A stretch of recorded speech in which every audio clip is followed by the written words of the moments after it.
എന്താടോ, അച്ഛനും മോളും തമ്മിൽ പഴയതുപോലെ വഴക്കിട്ടോ? ഫാദർ വരൂ.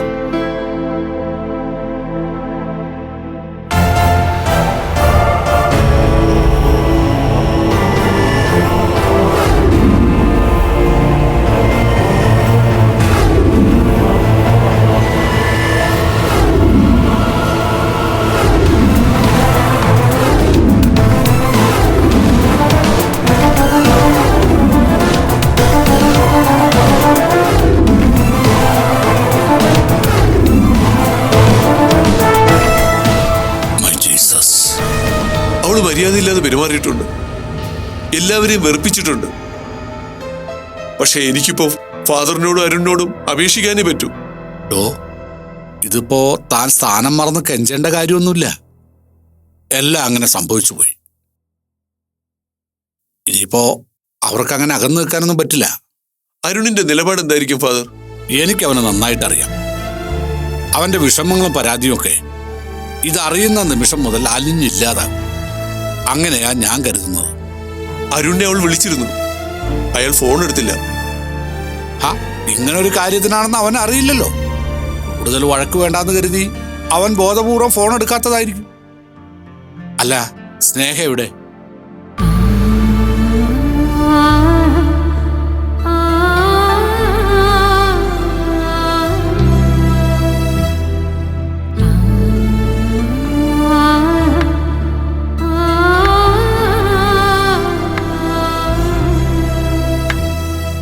മോളെ, ദമ്പതികൾ തമ്മിലുള്ള വഴക്കുകൾ എപ്പോഴും മാറുന്നത് ഒരു കുഞ്ഞിന്റെ വരവോടെയാണ്. ഔദ്യോഗികമായി വിവാഹം കഴിച്ചിട്ടില്ലെങ്കിലും നിങ്ങൾ ഒന്നിച്ച് ജീവിച്ചു എന്നുള്ളതിന്റെ തെളിവാണല്ലോ ഇത്. ഫാദർ, അച്ഛനോട് പറയാനുള്ള ധൈര്യം കിട്ടാത്തോണ്ടാ ഞാൻ ആദ്യം അരുണിനെ വിളിച്ചത്. ഒരു ഫോൺ എടുക്കാത്തതിന്റെ പേരിൽ പരാതി പറയാവുന്ന അവസ്ഥയിലല്ല നിങ്ങൾ രണ്ടുപേരും. എന്തായാലും മോള് സമാധാനിക്കും. അവനോട് ഞാൻ കാര്യം പറയാം. മാത്രമല്ല, ഇനി നിങ്ങൾ ഒരുമിച്ച് ജീവിച്ചേ പറ്റൂ. അച്ഛന്റെ അവസ്ഥ കണ്ടോ? ഞാനാണ് സ്നേഹയുടെ അച്ഛനും അമ്മയെന്ന് അഭിമാനത്തോടെ പറഞ്ഞു നടന്ന മനുഷ്യനാ. ഇപ്പോ ആ മനസ്സ് നിറയെ സംശയങ്ങളാ. അതിപ്പോ ഞാൻ ആശ്വസിപ്പിച്ചോണ്ടൊന്നും മാറാൻ പോകുന്നില്ല. നിങ്ങൾ രണ്ടുപേരും ഒന്നിച്ചു നിന്നാണ് അച്ഛനെ ആശ്വസിപ്പിക്കേണ്ടത്. ഫാദർ എന്നോട് ക്ഷമിക്കണം. ഞാൻ ക്ഷമ ചോദിച്ചു എന്ന് അരുണിനോടും പറയണം. പറയാം. രംഗനാഥാ, ഞാൻ ഇറങ്ങട്ടെ.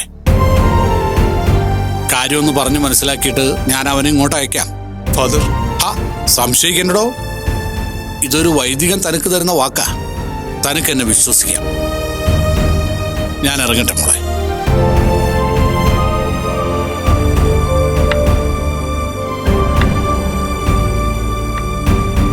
ഫാദർ പറയുന്നത് അരുൺ അനുസരിക്കും അല്ലേ അച്ഛാ?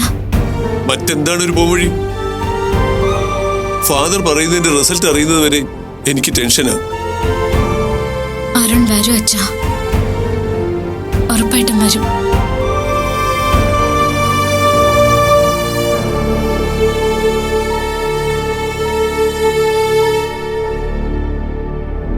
നേരെ ഒരുപാടായി മൈഥിലി. ലക്ഷ്മി 1-2 തവണ വിളിച്ചു. പരിഭ്രമം അവളുടെ കൂടപ്പറപ്പാണല്ലോ. അമ്മയെ വിഷമിപ്പിക്കണ്ട, കുട്ടിച്ചൻ പോയിക്കോളൂ. കുട്ടിച്ച, എനിക്കൊരു കാര്യം പറയാനുണ്ട്. എന്താ? സാരംഗും മൈഥിലിയും തമ്മിലുള്ള പ്രശ്നം ഒരു പരിഹാരം ആവാതെ നീണ്ടു പോവുകയാ. അതിനെ സാരംഗ് യാഥാർത്ഥ്യം മനസ്സിലാക്കുമ്പോൾ മാത്രമേ തീരൂ. പക്ഷേ അതിനുള്ളിൽ കുട്ടികളുടെ മാനസികാവസ്ഥ അനാവശ്യമായി പ്രശ്നമാകുന്നുണ്ട്. കുട്ടികൾ തമ്മിൽ വഴക്ക.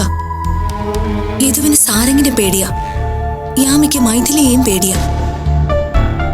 ഇതിനപ്പുറം ഒരു തകർച്ച ഒരു കുടുംബത്തിനുണ്ടോ? എനിക്കിപ്പോ ഇതിൽ എന്താ ചെയ്യാൻ പറ്റാ?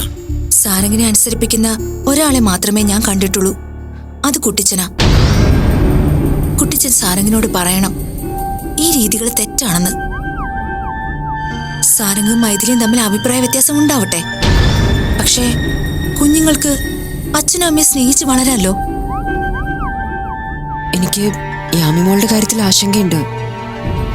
ചിലപ്പോഴുള്ള ഈ ഓവർ റിയാക്ഷൻസ്, ചിലപ്പോഴൊക്കെയുള്ള ഈ ഓടി ഒളിക്കുന്ന സ്വഭാവം, ഇതൊക്കെ ഒട്ടും നല്ലതല്ല. പറയണം. പറഞ്ഞ് തിരുത്തണം.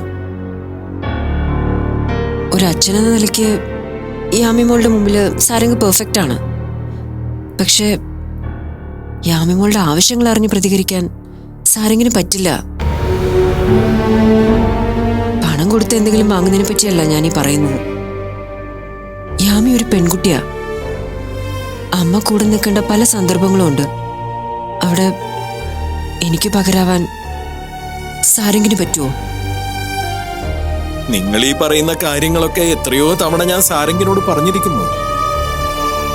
ഇല്ലായ്മയാണെങ്കിലും ലക്ഷ്മിയുടെ അസുഖം വേട്ടയാടുന്നുണ്ടെങ്കിലും ഞാനും അവളും സമാധാനമായിട്ട് കിടന്ന് ഉറങ്ങിയിരുന്നവരായിരുന്നു. ഞാൻ ലക്ഷ്മിയോട് എപ്പോഴും പറയും, നമുക്കൊരു മോനും മോളും ഉണ്ട്, അവർക്കൊരു കുടുംബമുണ്ട്, കുട്ടികളുണ്ട്, അവര് നമുക്ക് സ്വന്തമാണ്. അവരാണ് ഈ ഭൂമിയില് നമ്മുടെ ഒരേ ഒരു സ്വന്തക്കാരൻ. നിനക്കൊരു വേദന വന്നു എന്ന് പറഞ്ഞപ്പോ ഞാൻ കരയാത്ത രാത്രികളില്ല. നിന്നെക്കുറിച്ച് ഓർത്ത് എട്ടി എഴുന്നേക്കാത്ത ദിവസങ്ങളില്ല. അറിയോ മോൾക്ക്? അറിയാം കുട്ടിച്ച. എനിക്കും ആശ്രയല്ലേ ആ കുടുംബം. മോള് കുട്ടിച്ചന് കുറച്ച് സമയം താ. എല്ലാം തീർത്തു തരാൻ കുട്ടിച്ചൻ. ഒന്നും ബാക്കിയുണ്ടാവില്ല. അത് മതി കുട്ടിച്ച. അതുവരെ മൈഥിലി പിടിച്ചു നിന്നോളും. എന്നാ പിന്നെ ഞാനിനി വൈകിക്കുന്നില്ല. എന്തായാലും യാമി മോൾക്ക് ഇഷ്ടമല്ലെങ്കിൽ അവളോട് നീ സംസാരിക്കാൻ പോണ്ട. അതല്ലേ നല്ലത്.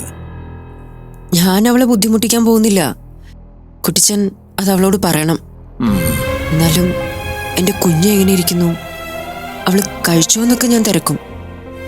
അമ്മയുടെ അവകാശമായിട്ട് എന്തെങ്കിലും ഒന്ന് എനിക്ക് പതിച്ചു തരാൻ പറയാം അവളോട്.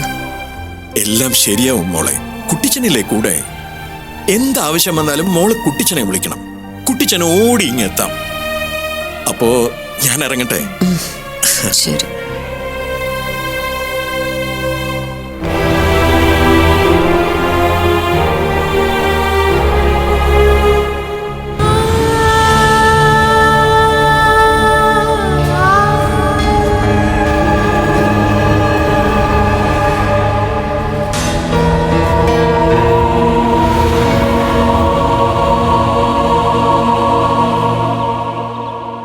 ഈ കാര്യം അരുണിനോട് പറഞ്ഞിട്ടില്ല.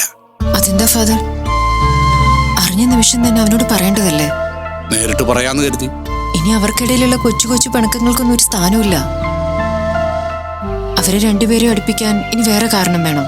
ശരിയാ മോളെ. എന്നാലും ഉള്ളിലൊരു പേടിയുണ്ട്. എന്തിന്?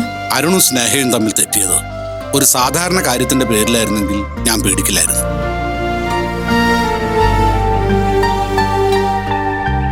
പക്ഷേ അവർ തമ്മിൽ തെറ്റിയത് നിന്റെ പേരിലാണ്, സ്നേഹയോടൊന്നല്ല. ഈ ലോകത്ത് ആരോടും മൈഥിലിയുടെ പേരിൽ ഒരു കോംപ്രമൈസിന് തയ്യാറാവാൻ അരുണിന് പറ്റുമോ? ഫാദർ, ആലോചിച്ച് പേടിക്കാനാണെങ്കിൽ നമുക്ക് ഒരുപാട് കാര്യങ്ങളെക്കുറിച്ച് പേടിക്കാം. പക്ഷെ അങ്ങനെ പേടിക്കാത്തവരാ നമ്മുടെ കൺമുന്നിൽ ജീവിക്കുന്നത്. ഒരു വഴക്കിന്റെ ദൂരം എത്രയാ? ആ വഴക്കിട്ടവരിൽ ഒരാൾക്ക് വിഷമം വരുന്നവര്. അരുണും സ്നേഹം പരസ്പരം മനസ്സറിഞ്ഞ് സ്നേഹിച്ചവരാ. ഈ വാർത്ത കേൾക്കുമ്പോ സ്നേഹ പറഞ്ഞതൊക്കെ അരുൺ പൊറുക്കും. സ്വന്തം മനസ്സിലെ തോന്നലുകള് സ്നേഹം മറക്കും. മൈഥിലി എന്റെ കൂടെ വരുന്നുണ്ടോ? നമുക്ക് ഒരുമിച്ച് അവനോട് പറയാം. അത് വേണ്ട ഫാദർ. കാര്യം നമ്മളെല്ലാവരും സന്തോഷിക്കുന്നുണ്ടെങ്കിലും ഈ കാര്യം പറഞ്ഞ് എന്റെ മുമ്പിൽ നിൽക്കാൻ അവന് ചമ്മലുണ്ടാവും. ഫാദർ തന്നെ ഈ കാര്യം അവനോട് പറയും. ഓ ആയിക്കോട്ടെ. അപ്പോ ഇനി മുന്നോട്ടുള്ള പോക്ക് അവരെ എത്രയും പെട്ടെന്ന് ഒരുമിപ്പിക്കുക എന്നുള്ളതാണ്. അരുണിന്റെ കാര്യത്തിൽ ബന്ധു എന്ന് പറയാൻ ഒരൊറ്റ ആളേ ഉള്ളൂ, അത് മൈഥിലിയാണ്. ഞാൻ കൂടെ ഉണ്ടാവും ഫാദർ. സത്യം പറഞ്ഞ അവന്റെ വിവാഹത്തിനെ കുറിച്ച് ഇതൊന്നും ആയിരുന്നില്ല എന്റെ സങ്കല്പം. എനിക്കൊരു ആങ്ങളയില്ല ആ സ്ഥാനത്താവാൻ. അവന്റെ വിവാഹം ആർഭാടാക്കണം, എന്നിട്ട് അതിന്റെ മുക്കും മൂലയൊക്കെ പരിശോധിച്ച് അവന്റെ ഏറ്റവും പ്രിയപ്പെട്ട ചേച്ചിയായിട്ട് ആ പന്തലിൽ നിൽക്കണമെന്ന് വെറുതെ മനസ്സിൽ കണക്കുകൂട്ടി. നമ്മുടെ കണക്കുകൂട്ടലുകളൊന്നും ഒരിക്കലും നടക്കാറില്ലല്ലോ. നമുക്ക് ചുറ്റുമുള്ള സാഹചര്യങ്ങൾ പലതിൽ നിന്നും നമ്മെ തടയും. പക്ഷേ ഈ സാഹചര്യങ്ങളൊന്നും ബാധിക്കാത്തൊരു കാര്യം നമ്മുടെ കയ്യിലുണ്ട്, നമ്മുടെ മനസാക്ഷി. അതിനൊറ്റ കൈമാറ്റമേ ഉള്ളൂ, സ്നേഹം. അതിൻ്റെ അളവ് ആവോളം മനസ്സിൽ സൂക്ഷിക്കുകയാണെങ്കിൽ ഈ പറഞ്ഞതൊക്കെ നടന്നതുപോലെ തന്നെ തോന്നും. ശരി, എന്റെ സങ്കല്പങ്ങളൊക്കെ ഇതോടെ നടന്നു എന്ന് ഞാൻ കരുതാം. ഫാദർ അവനോട് സംസാരിച്ചിട്ട് എന്നെ ഒന്ന് വിളിക്കണേ. ഇക്കാര്യത്തിൽ വേറെ ആരെ വിളിക്കാനാ മോളെ? ഞാനുള്ള കാര്യം പറയാലോ. ഇതെങ്ങനെ അവൻ്റെ മുന്നിൽ ചെന്ന് അവതരിപ്പിക്കുമെന്നുള്ളൊരു ശങ്ക എൻ്റെ മനസ്സിലുണ്ട്. അച്ഛനും മോനും പറയാനുള്ളത് ഇങ്ങനൊരു പ്രഗ്നൻസിയുടെ കാര്യം. തൽക്കാലം ഫാദർ അനുഭവിക്കുക. അവന് വേണ്ടിയല്ലേ, അവൻ്റെ മുന്നോട്ടുള്ള ജീവിതത്തിന് വേണ്ടിയല്ലേ. ഇനിയെല്ലാം അവര് തീരുമാനിക്കട്ടെ.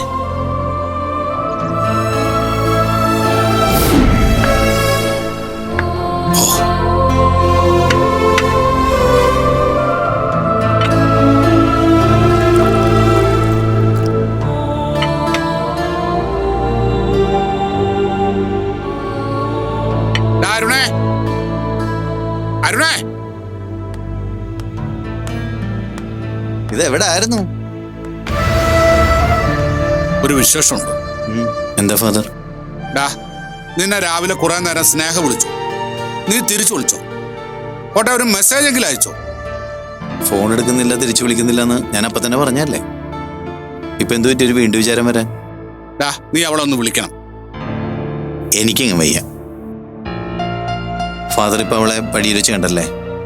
അവള് കരഞ്ഞു കാണും ചിലപ്പോ സംസ്ഥാപരാധ ഏറ്റു പറഞ്ഞ് മാപ്പ് പറഞ്ഞു കാണും. ഫാദറിന് പിന്നെ ഇതൊക്കെ മതിയല്ലോ, ക്ഷമിക്കാനും പൊറുക്കാനും. എടാ, ഞാനിപ്പോ നിന്നോട് എന്താ പറയാ? ശരി, നീ ഇപ്പൊ സ്നേഹയെ വിളിക്കണ്ട, രംഗനാഥനൊന്ന് വിളിക്കാവോ? ഇതെന്തിനിപ്പോ നിർബന്ധം? എടാ, അതൊക്കെ ഉണ്ടടാ, വിളിക്കേണ്ട വിശേഷം ഉണ്ടെന്ന് ഞാൻ പറഞ്ഞില്ലേ. ഫാദർ എന്തീ പറയുന്നത്? ഒരുമാതിരി കന്നന്തിരിവ് കാണിച്ചു വെച്ചിട്ട് എന്തെങ്കിലും പറയുമ്പോ അനുസരിക്കാതിരുന്നാലുണ്ടല്ലോ. ഇത് കൊള്ളാലോ. എന്ത് പറ്റി? ഇവിടുന്ന് പോയപ്പോ കുഴപ്പമൊന്നും ഉണ്ടായിരുന്നില്ലല്ലോ. ഇവിടുന്ന് പോകുമ്പോ കുഴപ്പമൊന്നും ഉണ്ടായില്ല. കുഴപ്പമൊക്കെ അവിടെ ചെന്നതിന് ശേഷം അറിഞ്ഞത്. എവിടെ ചെന്നപ്പോ? സ്നേഹയുടെ വീട്ടില്. ഫാദർ ഇപ്പൊ എന്തിനാ അങ്ങോട്ട് പോയത്? ഞാൻ പറഞ്ഞിരുന്നല്ലേ തൽക്കാലം ഒരു കണക്ഷൻ അവളുമായിട്ട് വേണ്ടെന്ന്. അങ്ങനെ പറയണമെങ്കിലേ അതിനു മുമ്പേ തോന്നിവാസം കാണിക്കരുതായിരുന്നു. പിരിയാൻ പോവത്രേ, വേണ്ടെന്ന് വെക്കാൻ പോവത്രേ. ഇനി അങ്ങനെയൊക്കെ പറഞ്ഞാലുണ്ടല്ലോ. കാര്യമായിട്ട് എന്തോ പറ്റിയിട്ടുണ്ടല്ലോ, അല്ലെങ്കിൽ പിന്നെ ഇങ്ങനെയൊന്നും കാണിക്കില്ലല്ലോ. ഇനി എന്താ കാര്യം എന്ന് പറഞ്ഞില്ലെങ്കിൽ ഞാൻ ഒറ്റ. അതാ പറഞ്ഞത് വിശേഷം ഉണ്ടെന്ന്. എന്ന് വെച്ചാ അവക്ക് സ്നേഹയ്ക്ക് വിശേഷം ഉണ്ടെന്ന്.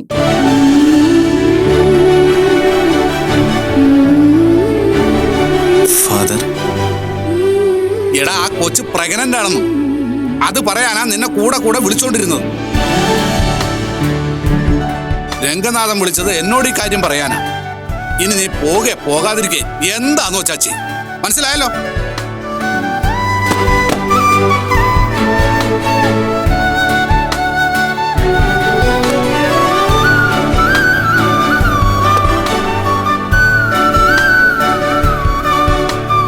ഫാദർ ഈ പറഞ്ഞ സത്യമാണോ, അതോ എന്നെ പേടിപ്പിക്കാൻ വേണ്ടി അവൾ വെറുതെ പറഞ്ഞതാണോ? എടാ, ഗർഭിണിയാന്നൊരു പെൺകുട്ടി സ്വന്തം അച്ഛനോട് കള്ളം പറയും. പോട്ടെ, ഒരു വൈദികനായ എന്നോട് കള്ളം പറയോ? നീ ഡോക്ടറല്ലേ, പോയി നോക്കടാ. ഒരു കാര്യം ഞാൻ പറയാം, അവിടെ ചെന്ന് കണ്ടിട്ട് ഇന്നോ നാളെയോ രണ്ടുപേരും ചേർന്ന് ആ ചടങ്ങ് അങ്ങ് നടത്തിയേക്കണം. അല്ലെങ്കിൽ ആളുകൾ എന്താ പറയാന്നറിയും, ഫാദർ കൂടെ കൊണ്ടു നടന്ന് അവസാനം വേണ്ടാതിനെ ഒപ്പിച്ചെന്ന് പറയും. ഞാനിപ്പോ തന്നെ അയാളുടെ അടുത്തേക്ക് പോവാം. എടാ, ഈ അവസ്ഥയിൽ പെൺകുട്ടികൾ ആഗ്രഹിക്കുന്ന ചിലതുണ്ടാവും. ഒരു കാരണവശാലും ഒരു ശകാരമോ കുത്തുവാക്കുകളോ ഒന്നും നിന്റെ ഭാഗത്തുനിന്ന് വന്നുകൂടാ. ഫാദർ എന്തായി പറയുന്നത്? ഇത്രയും വലിയൊരു സന്തോഷ വാർത്ത എന്നോട് പറയാൻ കാത്തിരിക്കുന്ന അയാളെ ഞാൻ വേദനിപ്പിക്കോ? ഞാനൊന്ന് ചെല്ലട്ടെ ഫാദർ, എനിക്കത് അയാളിൽ നിന്ന് കേട്ടാൽ മതി. ശരിക്ക് വേണ്ടത് നിനക്കൊന്ന് തരേണ്ടതാ ഞാൻ. താൻ തോന്നി.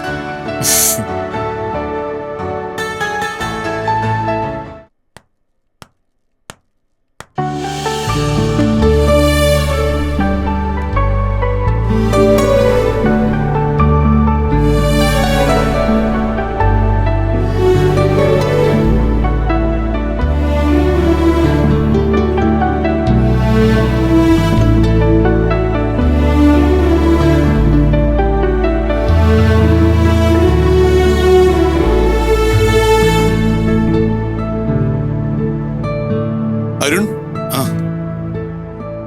Sorry uncle. ഒരു മുത്തച്ഛനാവാൻ പോകുന്നതിന്റെ സന്തോഷം ഇങ്ങനെ അറിയാനും അനുഭവിക്കാനുമാണ് എന്റെ യോഗം. സ്നേഹമുറിയിലുണ്ട്. നിങ്ങൾ തമ്മിലുള്ള പ്രശ്നങ്ങളുടെ ഇനിയുള്ള അവസ്ഥ എന്താണെന്ന് നിങ്ങൾ തന്നെ തീരുമാനിക്കും. എന്റെ മകൾ എടുത്തിയാട്ട കാര്യമാണ്. പക്ഷെ എനിക്ക് അവളെ വെറുക്കാനോ തള്ളിക്കളയാനോ പറ്റില്ല.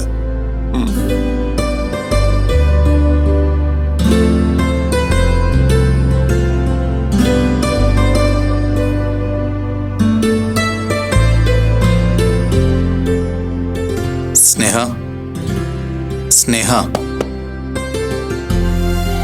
സ്നേഹ.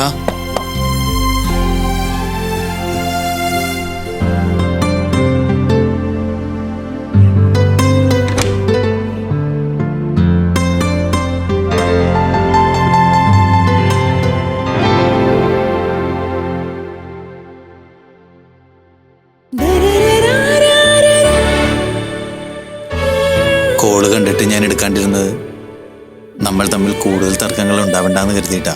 ആദ്യം അരുണിനെ തന്നെ അറിയിക്കണമെന്ന് തോന്നി. അതാ ഞാൻ വിളിച്ചോണ്ടിരുന്ന. ഇത് ഒരു ബാധ്യതയായിട്ട് തോന്നുന്നുണ്ടോ? താൻ എന്തൊക്കെയാ പറയുന്നത്? ഇതുവരെ നമ്മൾ സംസാരിച്ചതും വഴക്കിട്ടതും എല്ലാം ഇപ്പം മറന്നില്ലെങ്കിൽ പിന്നെ എപ്പം മറക്കാനാ? സത്യം പറ, ഇത് കേട്ടപ്പോ സന്തോഷമാണോ തോന്നിയത്? പിന്നല്ലാതെ. താൻ എങ്ങനെ റിയാക്ട് ചെയ്യുന്ന അറിയാത്തതുകൊണ്ടാ. അല്ലായിരുന്നെങ്കിൽ ഞാനിപ്പോ എന്താ പറയാ, സന്തോഷം കൊണ്ട് ഞാൻ നിന്നെ പൊക്കിയെടുത്ത് വട്ടം കറിക്കാനെ. അതൊന്നും വേണ്ട. സത്യത്തിൽ ഞാൻ പേടിച്ചു. എന്തിന്? അരുണിന്റെ പെരുമാറ്റം വ്യത്യാസമായിരുന്നെങ്കിലോ? ഞാൻ എന്ത് ചെയ്യുമായിരുന്നു? വ്യത്യാസം വരില്ലല്ലോ. എടോ, താൻ അമ്മയാവുന്ന നിമിഷം ഞാൻ അച്ഛനാവുന്ന അതേ നിമിഷം തന്നെയല്ലേ? ഇതിൽ കൂടുതൽ എന്താ നമുക്ക് പങ്കുവെക്കാനുള്ളത്? പറ. അത് പോട്ടെ, എന്താ തനിക്ക് വേണ്ടത്? എവിടെയാ തനിക്ക് പോകേണ്ടത്? എനിക്ക് വലിയ വലിയ കാര്യങ്ങളൊന്നും വേണ്ട. നമുക്ക് പുറത്തു പോവാം. എവിടെയെങ്കിലും അരുണിന്റെ കൂടെ കുറച്ചേരം തനിച്ചിരിക്കണം. പറഞ്ഞു തീർക്കാൻ കുറച്ച് വിഷയങ്ങളില്ലേ നമ്മൾ തമ്മില്? എന്നാ താൻ വാ, ഇപ്പൊ തന്നെ പോവാം. പോവാം. അല്ല, അച്ഛൻ എവിടെ? നമ്മളോട് തമ്മിൽ സംസാരിക്കാൻ പറഞ്ഞിട്ട് പുറത്തേക്ക് ഇറങ്ങിയതാ. അച്ഛനോട് പറയാൻ ഞാൻ കുറച്ച് ബുദ്ധിമുട്ടി. പറഞ്ഞപ്പോ അച്ഛന്റെ അവസ്ഥ ഒന്ന് കാണണമായിരുന്നു. എല്ലാം നഷ്ടപ്പെട്ട പോലൊരു ഭാവം. നമ്മളെ നഷ്ടപ്പെടുത്തിയ സന്തോഷം നമ്മളെ രണ്ടുപേരും തിരിച്ചു കൊടുത്താ പോരെ? ഞാൻ അങ്കിളിനെ നോക്കട്ടെ. അങ്കിൾ, ഞാൻ സ്നേഹം കൊണ്ടൊന്ന് പുറത്തേക്ക് പോയിക്കോട്ടെ? ഞാൻ പറഞ്ഞതാ അച്ഛാ. വയ്ക്കോ, എവിടെ വേണമെങ്കിലും വയ്ക്കോ. ഇനി നിങ്ങളെ തടഞ്ഞു നിർത്തേണ്ട മണ്ടത്തരമൊന്നും എനിക്കില്ല. പക്ഷെ രണ്ടുപേരും ഒരു കാര്യം മനസ്സിലാക്കണം. ഈ വാർത്ത സന്തോഷമുള്ള കാര്യമാണ്. പക്ഷേ അതേസമയം അച്ഛനമ്മമാർ തന്ന സ്വാതന്ത്ര്യം ദുരുപയോഗം ചെയ്തതിന്റെ തെളിവും കൂടിയാണ്. ഇനിയെങ്കിലും പരസ്പരം വേദനിപ്പിക്കരുത്.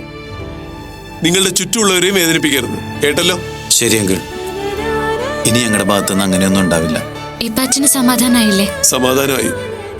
ഈ സമാധാനം എന്നെന്നും നിലനിർത്തി തരണം.